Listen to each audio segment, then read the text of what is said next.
Coming up on this edition of Virginia Beach Frontline Firefighter. First up, Battalion Chief Jack Crandall resurrects the Rags to Wrenches series by talking to us about the updated Engine 21. Next, we get a review on the Kellerhals suction unit. Public Information Officer Art Kahn with Captain Ray Arizari and Master Firefighter Steve Huey bring us a demonstration on how frying a turkey can go horribly wrong. I'm Master Firefighter Tom Parks.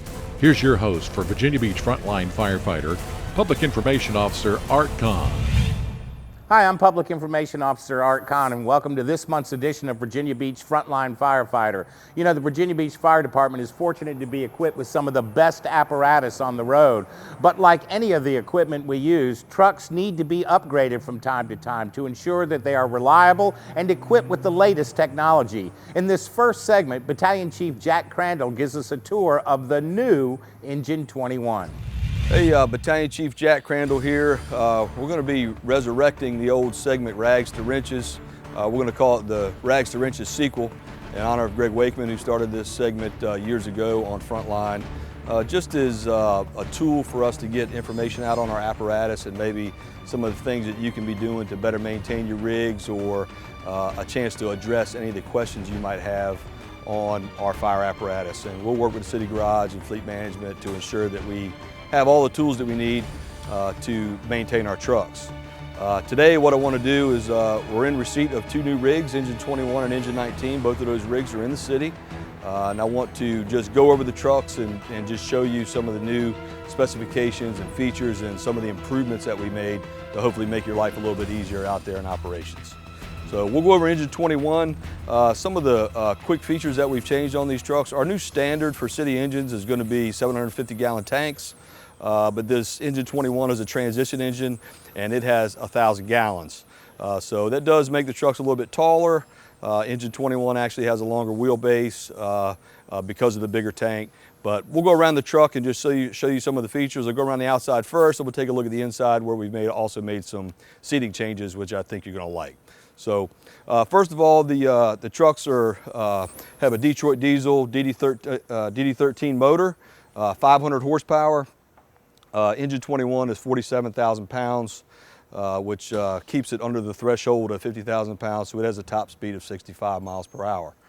It's got an Allison 4000 transmission, and some of the mechanical stuff, you know, I won't get into all that because I'm no expert in mechanics, and Doug and the guys at the garage can answer those questions for you.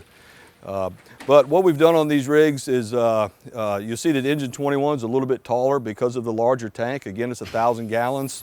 We'll go through the inside here in a minute.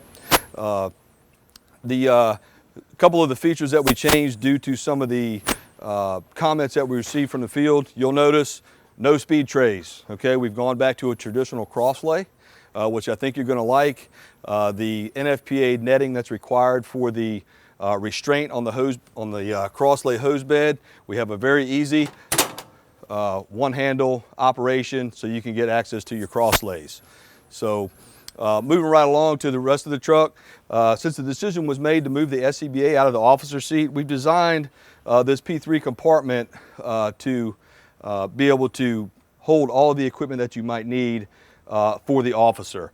The way we designed this is you have a slide out tray that comes out. Obviously your SCBA will be in here in this spring bracket, and you also have all the room that you would need to keep your helmet. The officer can even keep his turnout gear here, so due to the lack of leg room in the truck.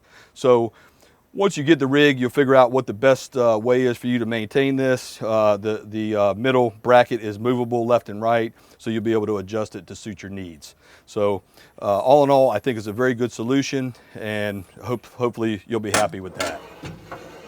Underneath is just 3 water can tubes or extinguisher tubes underneath this. This compartment is bigger than Engine 19 due to the increased wheelbase. This is where you gain your extra space. So Engine 19 won't have this extra space underneath here.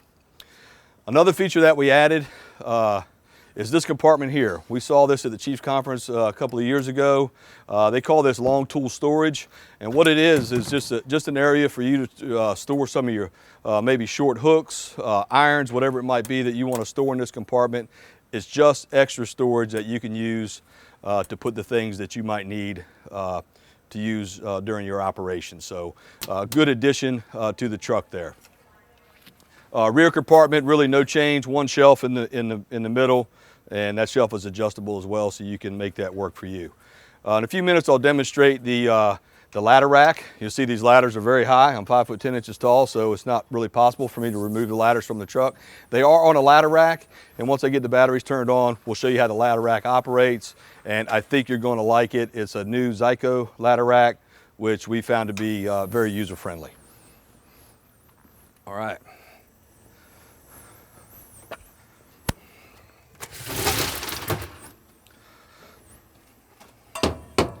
Okay, so moving around to the rear of the truck. When we went to the Pierce plant, we found some deficiencies here in the back of the truck. This top step up here was not here. There was simply a triangle step in the corners. So we had Pierce add a full width step on the truck.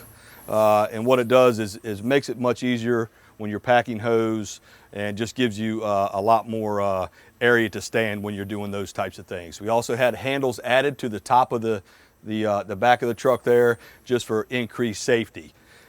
In here you have your pike poles and your attic ladder there.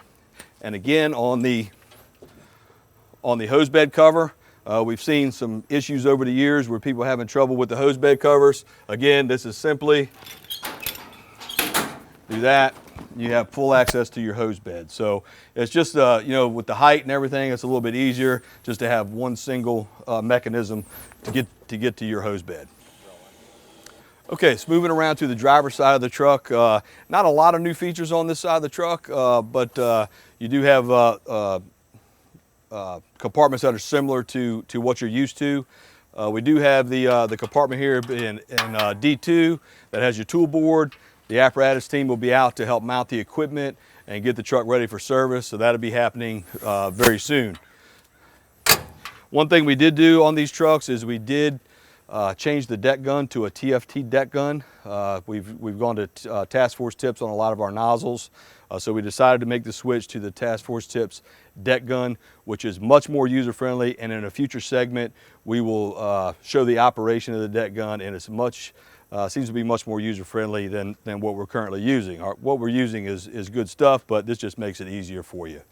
All right, your engineer's compartment, again, full depth compartment, full height, full depth, plenty of room here to store things in. So I think you'll find that very user-friendly as well.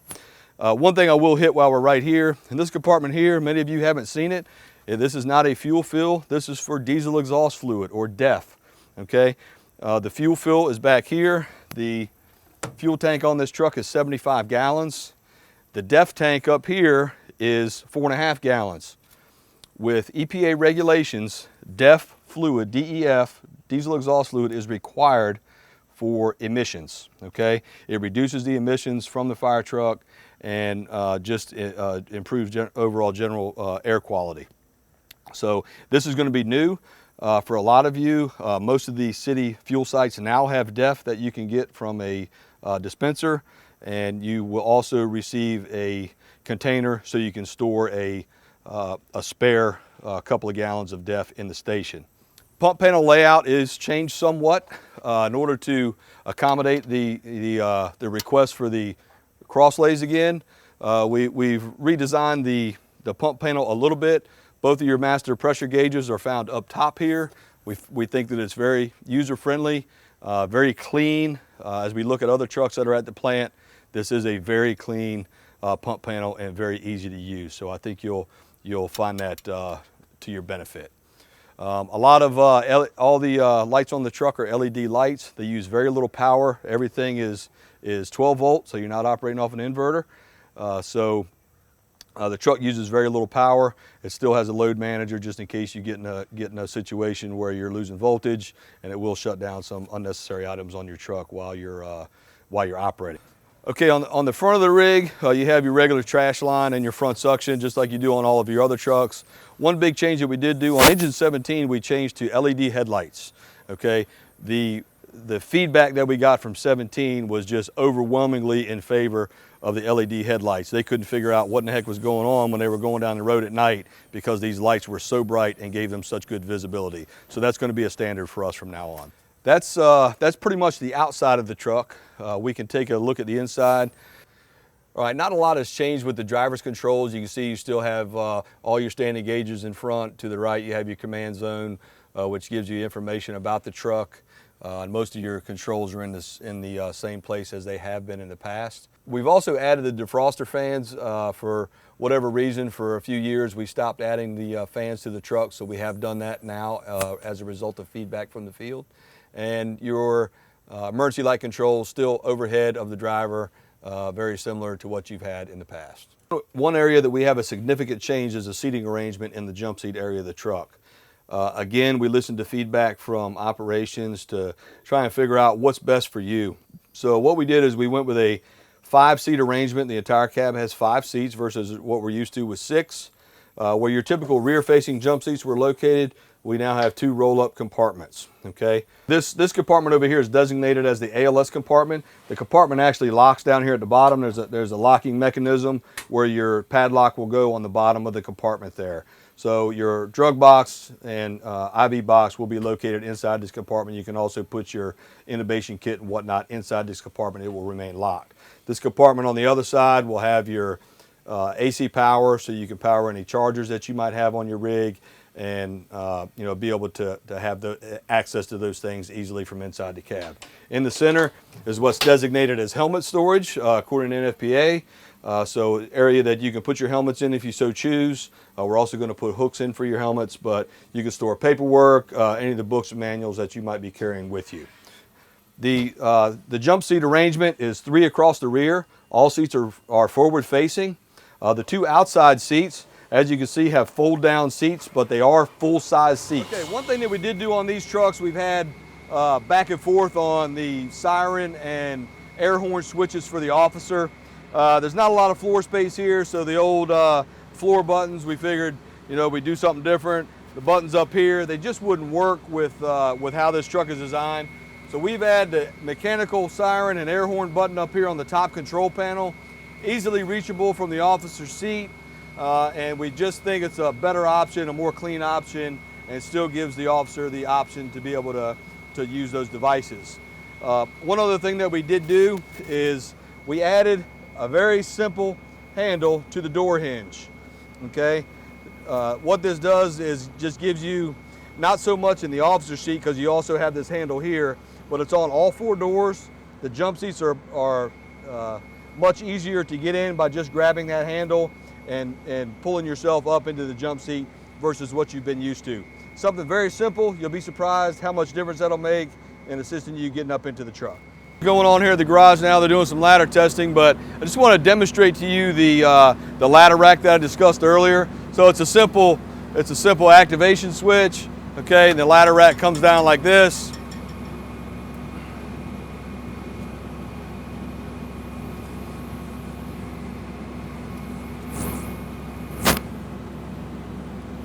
Yeah, if you can see, there's a warning light, amber light there. That just lets you know that the ladder rack is in motion.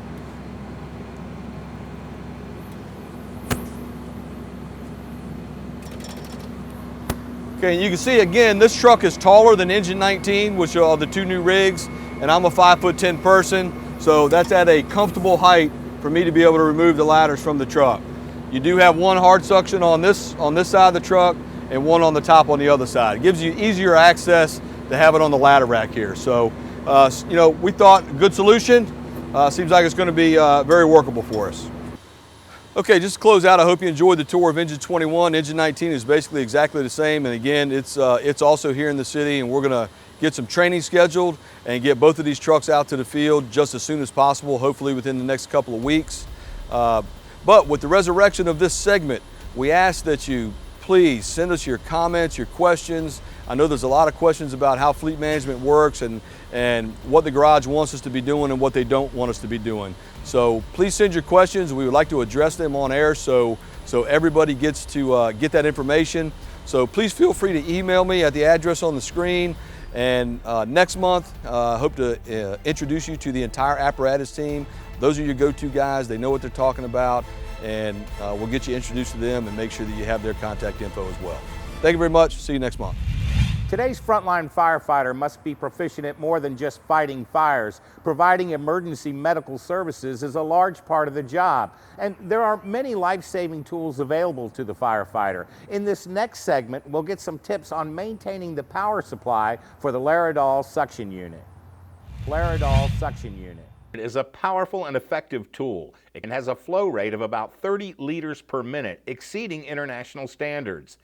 The LSU device test will tell you in 10 seconds whether it's ready for use in the field. The test includes 4 important requirements: blockage in the suction system, vacuum buildup efficiency, maximum achievable vacuum level, air leakages in the pump system. The lateral suction unit automatically charges when connected to an external power source and charges to 80% after just 3 hours, so it is ready for use when needed. What happens when the LSU doesn't tell you it isn't ready for use, or it doesn't automatically charge when connected to an external power source? I'll tell you, the user replaceable rechargeable battery is dead. Yep, you heard me right. The user replaceable rechargeable battery, stock number EMS 182, is dead. So now what do? Tag it? Nope, I'll tell you what you can do.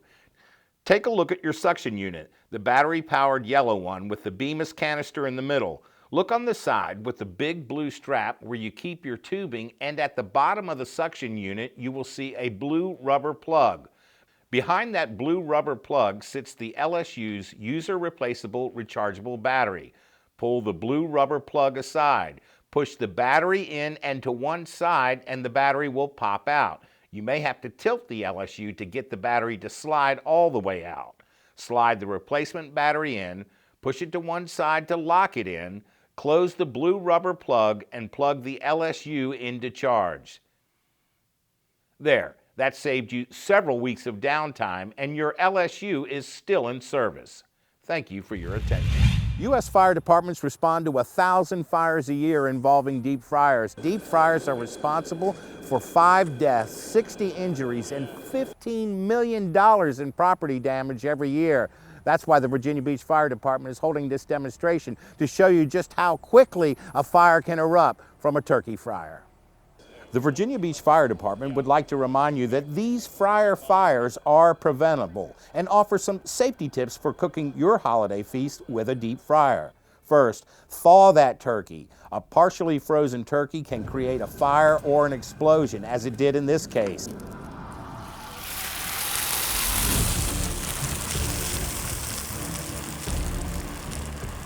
Experts recommend thawing the turkey 24 hours for every 5 pounds, so a 10-pound turkey should be thawed for 48 hours. Stay with it. Watch it at all times while cooking.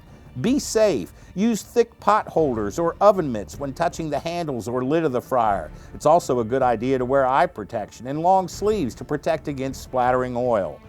Don't overfill the pot. Oil can spill into the burner. Slowly lower the turkey into the pot to prevent oil from splashing. Always use a thermometer to monitor the temperature of the oil. Over 350 degrees, that oil can become very combustible. Never fry a turkey indoors. Make sure the fryer is positioned at least 10 feet from the nearest structure. If there is a fire, don't spray water on the pot or try to cool the oil down with ice.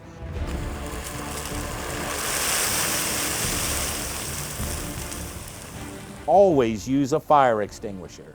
Now, for the purpose of our demonstration, we did everything wrong. Most importantly, we overheated the oil and we used a partially frozen bird. Can't emphasize enough how important it is that your turkey is completely thawed before you slowly put it into the oil. Now, all that said, there are grocery stores and restaurants that will actually deep fry a turkey for you. Let them do the cooking. All you have to do is eat it.